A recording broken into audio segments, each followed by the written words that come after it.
주인 예식 그리고 우리 창립 31주년 감사 예배 드리면서 지금까지는 제가 생각했던 것보다 훨씬 더 은혜스럽게 잘 되는 것 같아요. 우리 먼저 찬양해 주었던 우리 청년들 중심으로 한 찬양 팀도 은혜가 되고, 우리 기도해 주신 장로님 기도도 은혜가 되고, 11분 찬양도 은혜가 되고, 목사 설교만 잘하면 되겠다 라는 생각이 듭니다. 목사 설교도 잘할 수 있도록 여러분 은혜 가운데 들어주시기를 바랍니다. 프랑스 철학자고 소설가죠. 장폴 샤르트르가 하는 인생의 의미를 묻는 질문에 샤르트르가 그랬대잖아요. 인생이란 비와 기 사이에 있는 시입니다. 생각할 때마다 맞다라고 생각합니다. 인생이라고 하는 게 뭐냐? 태어나면서 죽을 때까지 끊임없이 우리는 선택을 합니다. 내 인생이 행복했는가, 내 인생이 불행했는가는 내가 그 중간중간에 해야 되는 선택을 지혜롭게 잘하면 행복해지고, 그리고 잘못된 선택을 하면 불행해집니다. 오늘 함께 예배드리는 우리 성도 여러분, 그리고 우리 축하하기 위해서 오신 가족 여러분 모두에게 여러분들이 이 땅을 사는 동안에 지혜로운 선택, 현명한 선택을 하며 사실 수 있기를 주님의 이름으로 기원합니다. 특별히 저는 하나님 앞에 구하고 싶은 게 뭐냐면 만남의 복입니다. 우리 인생이라고 하는 게 결국은 내가 누구를 만났느냐에 따라서 달라지는 것 같습니다. 우리 인생을 살다 보면 정말 만나야 되는 사람을 제때 잘 만나면 행복해집니다.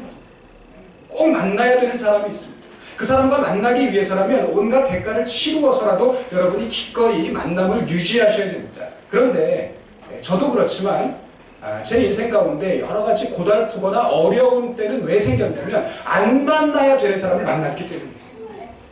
차라리 그 사람이랑은 안 만났으면 좋았을 뻔했다.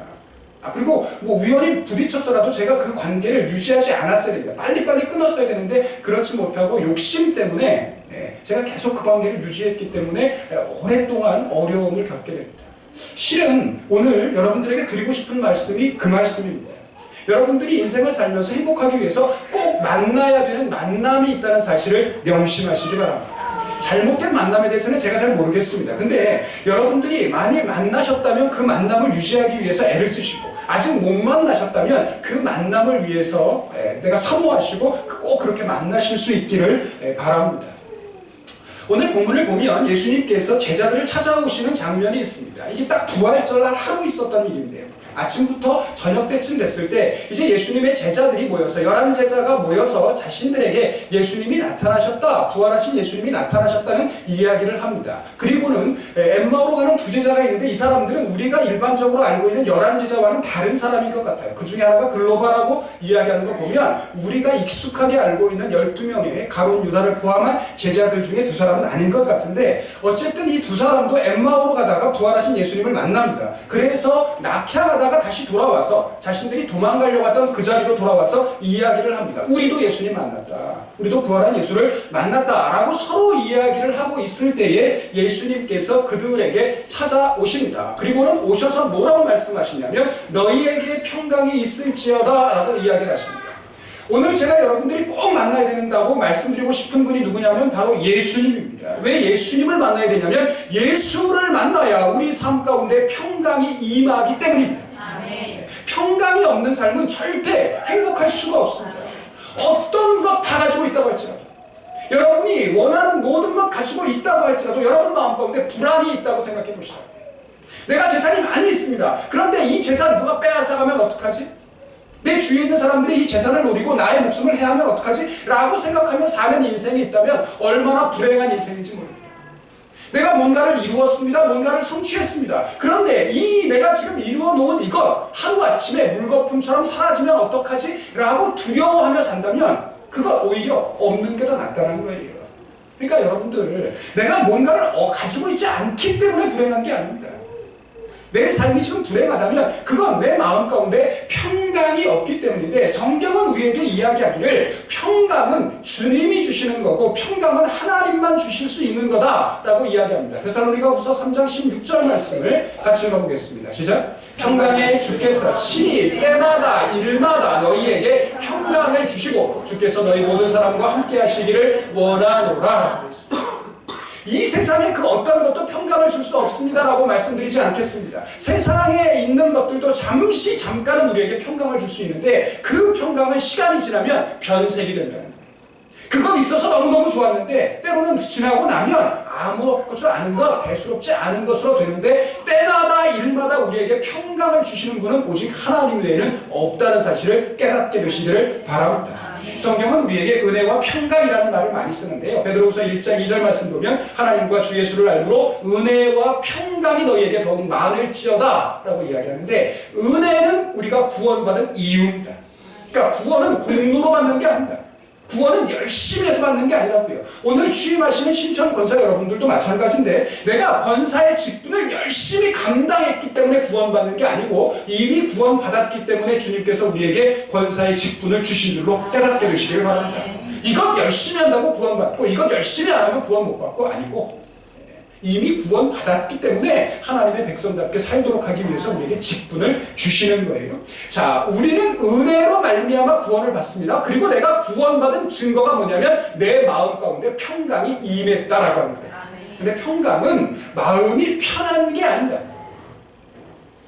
평강이라고 하는 건 뭐냐면 내가 두려워하지 않는 거예요. 그리고 이건 하나님과 내가 함께하는 겁니다. 자, 내가 평강하지 않을 때 증상이 몇 가지가 있는데 37절 말씀 같이 읽어보겠습니다. 시작. 그들이 놀라고 무서워하며 그 보는 것을 영으로 생각하는지라 했습니다. 자, 믿음이 없을 때 평강이 없습니다. 그리고 평강하지 않을 때 우리에게 나타나는 증상이 뭐냐면 두려움이에요. 내가 이 세상에서 두려운데 특별히 나를 해치지 못하는 것들이 그게 두렵습니다. 오늘 말씀을 보면 예수님이 그 실체로 나타나셨는데 영이라고 생각해요. 헛것이라고 여겨진다는 거예요. 제자들이 예수님을 지금 유령이라고 생각하고 있습니다. 그래서 그런 상태에 있는 제자들에게 말씀하십니다. 왜 두려워하고 왜 의심하냐? 우리가 믿음이 없을 때, 평강이 없을 때 어떤 문제가 생기냐면 있는 그대로 받아들이지 못합니다. 혼란스러워진다고 하는 거예요. 그러니까 정확하게 분별하지 못합니다. 올바른 선택을 할 수가 없습니다. 우리가 이것과 저것 사이에서 바른 선택을 하려면 내가 객관적이어야 되고 내가 안정적이어야 되는데 불안정한 상태에서 판단을 하다 보니까 잘못된 선택을 하게 된다고 하는 거예요. 그러니까 실은 우리가 왜 잘못된 선택을 하냐면 내 마음 가운데 두려움과 의심이 있기 때문이라는 거예요. 관계에서 제일 어려운 게 그 상대방이 믿음직하지 않은 겁니다. 부부관계도 마찬가지고 동료 관계도 마찬가지고, 저 사람이 나를 이용해 먹는 것 같다라고 생각이 되면 관계를 유지할 수가 없습니다. 그러면 그 사람이 행복한 삶을 살 수가 없다고요. 오늘 주님이 제자들에게 이야기합니다. 너희가 믿음이 없는 까닭에 두려워하고 의심하고 있구나라고 이야기합니다. 자, 우리가 믿음이 없을 때 성경은 계속해서 우리가 두려워할 수밖에 없고 의심할 수밖에 없다라고 이야기하는데, 그러면 우리가 두려워하지 않고 사는 방법이 뭐냐? 자, 요한일서 4장 18절 말씀 같이 읽어보겠습니다. 시작. 사랑 안에 두려움이 없고 온전한 사랑이 두려움을 내쫓나니 두려움에는 형벌이 있습니다. 두려워하는 자는 사랑 안에서 온전히 이루지 못하였느니라. 예, 지난주에 말씀드렸습니다. 이 사랑이, 온전한 사랑이 두려움을 내쫓는다라는 말씀이 내가 내 주위에 있는 내 가족 사랑하고 내 자식 사랑하고 내 주위에 있는 사람들 사랑하는 거 아니라고 말씀드렸어요. 여기 나와 있는 온전한 사랑이 뭐예요? 하나님. 우리가 역시 수준이 있다니까요. 한 번에 대답하는 교회가 많지 않아요. 온전한 사랑 그럴 때 하나님입니다 라고 대답하는 교회가 그렇게 흔하지 않아요. 우리 교회니까 이 가능한 일이지. 예. 자, 사랑 안에 두려움이 있습니다. 근데 제가 이번 주에 여러분에게 드리려고 하는 말씀, 자, 사랑은 두려움이 없게 만들어요. 내가 하나님 안에 있으면 모든 두려움들을 이겨내주는데, 문제는 뭐냐면, 자, 내가 두려워하면 사랑 안에서 온전히 이루지 못합니다라는 이 말씀. 자, 이게 도대체 무슨 뜻이냐? 두려워하면 형벌이 있습니다. 그리고 그 형벌이 뭐냐면 온전히 이루지 못하는 거예요. 온전히 이루지 못한다라고 하는 것, 온전히 이룬다가 텔레이오우라고 되어 있는데, 헬라어 사전을 보니까요, 완성한다, 완전하게 한다, 채운다라는 뜻이 있어요. 근데 거의 끝부분쯤 가니까 만족이라는 뜻이 있어요. 근데 저는 오늘 여러분에게 이 말씀을 소개해드리고 싶습니다. 자, 우리가 하나님과 함께하지 못할 때 불행한 삶을 살게 됩니다. 그래서 제가 여러분들에게 오늘 행복한 삶을 살기 위해서 하나님을 만나고 예수님을 만나라고 말씀드리고 싶은데, 왜 그러면 하나님을 만나지 못하면 우리가 불행한 삶을 사는가? 하나님을 만나지 못한 사람의 마음 가운데는 만족이 없습니다. 이게 문제입니다. 이게. 잠언 27장 20절에 이런 말씀이 있습니다. 스올과 아바도는 만족함이 없고 사람의 눈도 만족함이 없느니라. 지옥은요, 만족함이 없는 곳입니다. 지옥에서 그 누구도 아, 참 여기가 만족스럽다라고 얘기하지 않는다. 가끔 제가 그런 상상을 해봅니다. 여러분은 지옥이 어떤 곳이라고 생각이 드십니까? 제가 혼자 생각해 봤는데요. 지옥은요, 혹시 술을 너무너무 좋아하는 사람에게는 술병이, 그러니까 너무너무 좋은 술이 가득한 곳일 거예요. 목사님, 그럼 그게 지옥이에요? 근데 병따개가 없을 겁니다.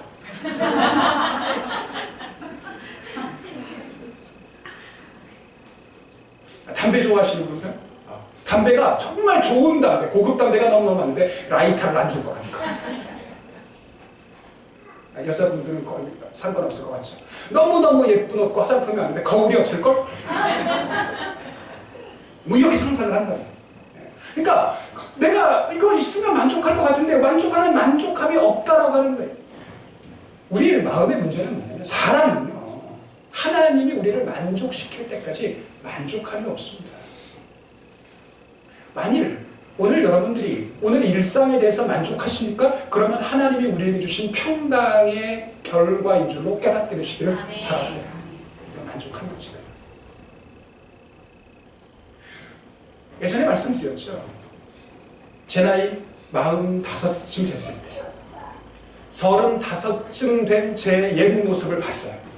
근데 용서하십시오. 정말로 한 번도, 그러니까 한순간도 이렇게 머무르지 않고 제 마음 입속에서 탁 튀어나온 말이 뭐냐면, 야, 좋을 때다.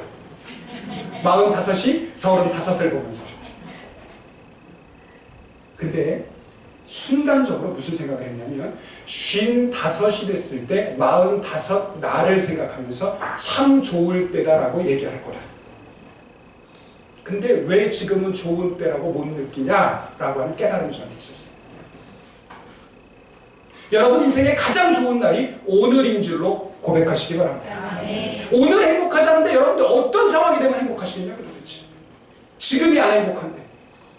부족한 게 있죠. 모자란 게 있습니다. 근데 하나님이 이미 우리에게 주신 은혜가 있다니까요. 그것 바라보지 못하고 없는 것만 가지고 다오다오다오 하면 그러면 절대 행복해질 수 없습니다. 여러분들이 정말 행복한 삶을 살기 위하여 여러분 심령에 오늘 시편이 말씀하시는 것처럼 사모하는 영혼에게 하나님께서 만족함을 주시기를 소원합니다. 이것 있어야 내 삶이 만족이 있고 행복이 있는 거지.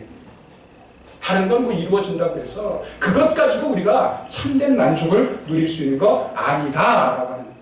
자, 이제 두려워하고 의심하고 믿음이 없는 제자들에게 주님이 말씀하십니다. 내 손과 발을 보고서라도 이것 가지고 믿음 생기는 거 아니지만, 본다고 해서 믿음 생기는 거 아니거든요. 그렇지만 그렇게 해서라도 너희의 의심을 없애보라는 거예요. 의심을 없애고 믿음을 받아들여 보라는 겁니다. 만져보라는 겁니다. 그렇게 해서라도 내가 영이 아니고 유령이 아니고 실제다라고 하는 것 깨달아 보라라고 이야기합니다. 자, 여전히 그들이 이 말씀을 하시자 손과 발을 보이십니다. 근데 그들이 너무 기쁨으로 아직도 믿지 못했다. 그러니까 너무 꿈 같아서, 꿈만 같아서 잘 안 믿겨지는 거야. 이런 날이 진짜 올까? 실은 오늘 11명도 꿈만 같아요. 진짜 11명이 찬양할 수 있는 날이 올까? 그런데 왔네. 근데 뭐 안 믿겨지진 않아요. 봤으니까. 제자들이 그랬을 거란 말이에요. 주님 살아나셨네. 너무 기뻐서 이게 진짜 실제인가 아닌가 의심하고 있었다는 거죠.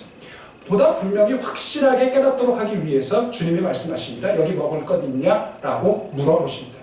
귀신은, 유령은 먹을 것 필요 없지만 나는 실제니까 먹을 거 있어야 된다라고 이야기하시는 거죠. 그래서 생선 한 토막 드렸더니 그 앞에서 잡수셨답니다. 자, 주님이 제자들에게 만져보라고 이야기하고 주님이 먹을 것 달라고 해서 먹는 이유가 뭐냐면 오늘 이 것처럼 제자들이 성경의 말씀을 깨닫도록 하기 위함이라는 거예요. 예수를 알지 못하는 사람이 예수를 만나게 되는 이유는 뭐냐면 우리 마음 가운데 만족함을 주시고 평강을 주시기 위해서 우리가 예수님을 만나야 됩니다. 자, 이미 여러분들이 예수를 알고 계십니까? 내가 신앙생활 하고 있었습니까? 그렇다면 오늘 저는 여러분들이 예수를 새롭게 만나기를 원하시는데 왜 예수를 만나야 되냐면 예수를 만나야 성경의 말씀이 깨달아지는 은혜가 있기 때문입니다. 예수를 만나지 못한 채 교회 생활을 하면 성경 말씀을 읽기는 읽고 듣기는 들어도 무슨 말씀인지 도대체 깨달아지지가 않는다라고 하는 거예요. 제자들이 주님을 모르는 게 아니잖아요. 제자들이 주님을 안다는 말입니다. 부활의 사실을 모르는 게 아닙니다. 부활하신다는 거 알고 있었습니다. 그런데 실제로 부활하니까 믿을 수 없었습니다. 그런 제자들에게 주님이 만져보라고 이야기하고 먹을 거 달라고 해서 이렇게 하시는 까닭은 배가 고프기 때문이 아니고 제자들의 말씀을 깨달으라고. 자, 이와 같은 일들을 통해서 제자들이 깨닫기 원하는 게 뭐냐면 44절 같이 읽어보겠습니다. 시작. 또 이르시되 내가 너희와 함께 있을 때에 너희에게 말하는 바 곧 모세의 율법과 선지자의 글과 시편에 나를 가리켜 기록된 모든 것이 이루어져야 하리라 한 말이 이것이라 하시고 라고 되어 있는데, 여기 나와 있는 모세의 율법, 선지자의 글, 시편은 구약 성경을 이루는 3대 요소입니다. 그래서 이스라엘 사람들은 이걸 타낙이라고 불러요. 모세의 율법을 토라라고 부릅니다. 선지자의 글은 예언서 느비힘이라고 부르고, 시편 성문서라고도 부르는데 케투빔이라고 부릅니다. 이걸 합쳐가지고 타낙. 구약 성경에 있는 모든 말씀들을 이루기 위해서 내가 십자가에 달렸고 부활했다라고 하는 것들을 깨닫도록 하기 위해서 주님이 지금 이렇게 이야기하고 있습니다. 나는 율법을 완성하기 위하여, 예언을 완성하기 위하여, 시편에 있는 말씀들을 온전히 이루기 위하여 고난당했고 부활하였다라고 제자들에게 일러주고 있습니다. 자, 이제 그렇게 말씀하실 때에 제자들의 마음의 문이 열렸습니다. 그래서 그들이 성경이 깨달아졌습니다. 자, 오늘 예배에 참여하는 저와 여러분들, 특별히 신천권사로 취임하는 여러분들이 성경을, 예수 그리스도를 통하여 성경을 깨달으셨다면 저와 여러분이 이 말씀을 같이 고백해야 되는 줄로 믿으시기 바랍니다. 자, 성경을 깨달은 사람들이 어떻게 고백해야 되는가? 46절부터 48절까지 같이 읽어보겠습니다. 시작. 또 이르시되 이같이 그리스도가 고난을 받고 제3일에 죽은 자 가운데서 살아날 것과 또 그의 이름으로 죄사함을 받게 하는 회개가 예루살렘에서 시작하여 모든 족속에게 전파될 것이 기록되었으니 너희는 이 모든 일의 증인이라. 아멘. 왜 하나님 우리에게 은혜를 주셔서 성경을 깨닫게 하십니까? 저와 여러분이 증인이라고 하는 사실을 알려주시기 위해서. 그거 알았다고 자랑하라는 게 아니고 이와 같은 사실을 증거하는 사람이 되라고. 오늘 본문이 우리에게 두 가지를 증거해야 된다고 이야기합니다. 첫 번째, 그리스도가 왜 고난을 받으셨는지, 그리고 왜 부활하셨는지, 그리고 그리스도가 죽으시고 부활하심으로 말미암아 우리에게 어떤 은혜가 주어졌는지, 그리고 그 증거의 대상은 어디까지인지를 우리에게 이야기합니다. 간단하게 말씀드릴게요. 자, 첫 번째, 저와 여러분이 고백하셔야 되는 게 뭐냐면 그리스도가 고난받고 그리스도가 부활하셨다고 하는 이 사실을 통하여서 우리가 고백해야 되는 게 뭐냐? 고린도전서 15장 3절 같이 읽어보겠습니다. 시작. 내가 받은 것을 먼저 너희에게 전하였노니 이는 성경대로 그리스도께서 우리 죄를 위하여 죽으시고, 아멘. 그리스도께서 고난당하시고 부활하신 건 성경을 이루기 위함이었고, 그리스도께서 고난당하시고 부활하신 것은 다른 이유 아니라 무엇 때문에? 우리 죄 때문에. 우리를 구원하시려고 주님이 고난당하시고 부활하셨다는 사실을 여러분이 성경을 읽어가실 때마다 고백해야 된다고 하는 거예요. 예수님 죄가 있어서 돌아가신 게 아니고 나를 구원하시려고, 나를 살리시려고 돌아가셨다. 두 번째, 주님이 부활하셨다는 것과 관계해서 여러분들이 고백하셔야 되는 게 뭐냐면 고린도후서 5장 15절 말씀입니다. 같이 읽어보겠습니다. 시작. 그가 모든 사람을 대신하여 죽으심은 살아있는 자들로 하여금 다시는 그들 자신을 위하여 살지 않고 오직 그들을 대신하여 죽었다가 다시 살아나신 이를 위하여 살게 하려 함이라. 주님이 부활하셨다는 사실을 고백할 때마다 그냥 단순히 주님 다시 살아나셨네가 아니라 저와 여러분이 어떻게 살아야 되는지를 고백하셔야 됩니다. 전에는 내가 나를 위하여 살았고 내 육신의 만족을 위하여 살았지만 이제 주님이 내 죄를 감당하시기 위해 죽으셨다가 살아나셨으니 내가 나를 위하여 살지 않고 주님의 영광을 위하여 살아야 되는구나 라고 고백하는 삶, 이게 성경을 깨달은 사람이요 증인된 삶의 태도라고 믿습니다. 자, 두 번째, 오늘 말씀을 통해서 저와 여러분 성경을 깨달을 때마다 고백해야 되는 게 뭐냐면 47절 읽어보겠습니다. 시작. 또 그의 이름으로 죄사함을 받게 하는 회개가 예루살렘에서 시작하여 모든 족속에게 전파될 것이 기록되었으니 라고 되어 있는데, 자, 구원이라고 하는 게 뭐냐? 죄가 사함을 받는 겁니다. 그런데 이 죄사함은 어떻게 얻게 되냐면 회개를 통하여 얻게 됩니다.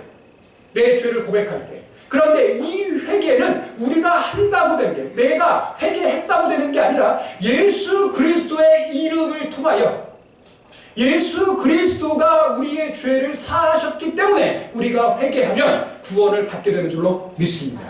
만일 예수님이 죄값을 치르지 않았다면 우리가 회개한다고 해도 구원받을 수 없고요. 회개하는 마음이 우리 안에 들어올 수도 없다.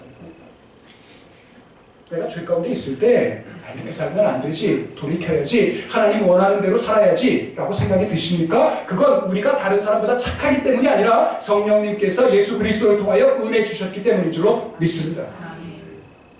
이걸 고백해야 된다고 하는 거예요. 이렇게 고백하면 이 죄사함이 근거가 우리에게 있지 않고 예수 그리스도의 이름, 예수 그리스도의 존재, 예수 그리스도의 사역을 통하여 우리에게 죄사함이 있기 때문에 누구든지 예수 그리스도의 이름으로 회개하면 구원을 받게 되는 줄로 믿습니다. 이게 하나님의 뜻이라고 하는 거예요. 자, 그래서 이 죄사함을 받게 하는 회개는 예루살렘에서 시작할 겁니다. 예수님으로부터 시작해서 유대인들을 통하여서 모든 족속, 이 땅에 살고 있는 모든 민족들 가운데 다 전파될 겁니다. 요한계시록 5장에 보니까 천국 예배의 모습이 있습니다. 천국에서 예배드릴 때 각 족속과 방언과 백성과 나라 가운데서 사람들이 다 모이게 될 거예요. 유대인들이나 한국 사람들이나 백인들이나 이런 사람들뿐만 아니라 이 땅에 우리가 알지 못하는 모든 족속들, 모든 소수민족들 다 포함해서 한 민족도 빠짐없이 다 나와 하나님 앞에 찬양하게 될 겁니다. 모든 민족과 종족과 방언과 백성들을 통하여 영광을 받으시는 것이 하나님의 소원인 줄로 믿습니다. 마태복음 24장 말씀 보니까 이 천국 복음이 모든 민족에게 증언될 때 그때 온 세상에 끝이 온다라고 이야기합니다. 그 일을 위해서 저와 여러분에게 맡겨주신 사명이 있는데 사도행전 1장 8절 같이 읽어보겠습니다. 시작! 오직 성령이 너희에게 임하시면 너희가 권능을 받고 예루살렘과 온 유대와 사마리아와 땅끝까지 이르러 내 증인이 되리라 하십니다. 우리가 이와 같은 사명을 감당하게 될 때, 그래서 한 민족과 한 종족도 빠짐없이 예수 그리스도의 이름을 듣게 될 때 주님 오셔서 이 세상을 회복하시고 영원한 천국을 이 땅 가운데 이루실 줄로 믿습니다. 마지막으로 여러분에게 드리고 싶은 말씀이 있습니다. 자, 많은 사람들이 이 땅끝에 대하여 관심을 갖고 있습니다. 여러 선교단체가 도대체 이 땅끝이 어디냐, 어느 민족까지 증거되어야 주님 오시냐에 관심을 갖고 있습니다. 어떤 사람들은 예루살렘, 이스라엘, 유대인들, 예수님을 십자가에 못 박았던 유대인들에게 복음이 증거되는 게 땅끝이라고 생각을 합니다. 처음 거기서 시작을 했으니까 한 바퀴 삥 돌면 거기 아니겠냐 라고 얘기하는 사람들이 있어요. 틀렸다고 이야기하지 않겠습니다. 어떤 분들은 북한이라고 이야기합니다. 전 세계 나라들 가운데 가장 강력하게 기독교를 탄압하고 있는 나라, 그 북한 땅, 그곳에 복음이 증거되면 끝이 온다라고 이야기를 합니다. 네, 그것도 틀리지 않았다 생각이 듭니다. 그런데 저는 오늘 여러분들에게 이렇게 보고 싶습니다. 여러분들에게 정말 성령님께서 큰 능력을 주셔서 누구든지 여러분들이 원하는 사람에게는 복음을 증거할 수 있고, 여러분들이 전할 때마다 그들이 예수의 이름을 받아들인다고 한다면, 그래서 예수의 이름을 통하여 회개하고 죄사함을 얻어 천국 백성이 되게 된다면 오늘 당장 예배를 마치고 누구에게 가시겠습니까? 자, 그건 여러분 주위에 있는 이웃과 같은 사람이에요. 근데 제 고민은 그거 아니고요. 여러분이 쭉 순서를 매겼을 때 모든 민족까지는 놔두고 별로 안 가고 싶은 사람 누굽니까? 이 사람은 별로 안 가고 싶다는 거야. 그 사람 나에게 했던 짓을 생각할 때마다 내가 치가 떨려서 내가 그 인간이랑은 천국에서도 마주하는 게 내가 꼴 보기 싫어서 난 안 된다. 그런 사람이 있다면 저는 그 사람이야말로 땅끝이라고 생각합니다. 그리고 만일 우리가 성경을 깨달은 사람이라면 그 사람에게 여러분들이 예수의 이름을 전하는 것이 마땅한 증인의 삶이라고 믿습니다. 그게 주님이 십자가에 달린 이유입니다. 그 사람을 구원하기 위한 것이 주님이 부활하신 까닭입니다. 오늘 성경은 우리에게 그렇게 복음을 전해야 되고 예수의 이름을 증거해야 된다고 이야기하고 있습니다.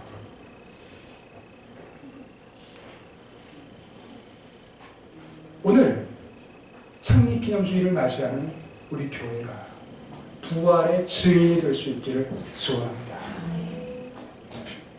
우리가 전해야 되는 내용은 예수는 우리 죄 때문에 십자가에 달리셨고 우리에게 평강을 주시려고 부활하셨다는 것입니다. 누구라도 회개하면 죄사함을 얻고 구원을 받게 된다는 것이 저와 여러분이 증거해야 되는 믿음의 내용입니다.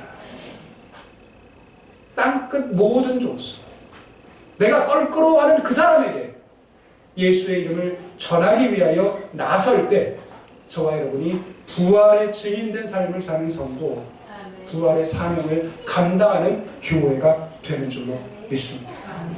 오늘 우리에게 주신 말씀들을 기억하시면서 여러분 주위에 있는 모든 사람들을 예수의 이름을 통하여 죄사함을 얻게 되는 그 은혜가 임하게 되고 예수를 통하여서 참된 생명, 참된 행복을 누리게 될 수 있기를 주님의 이름으로 기원합니다.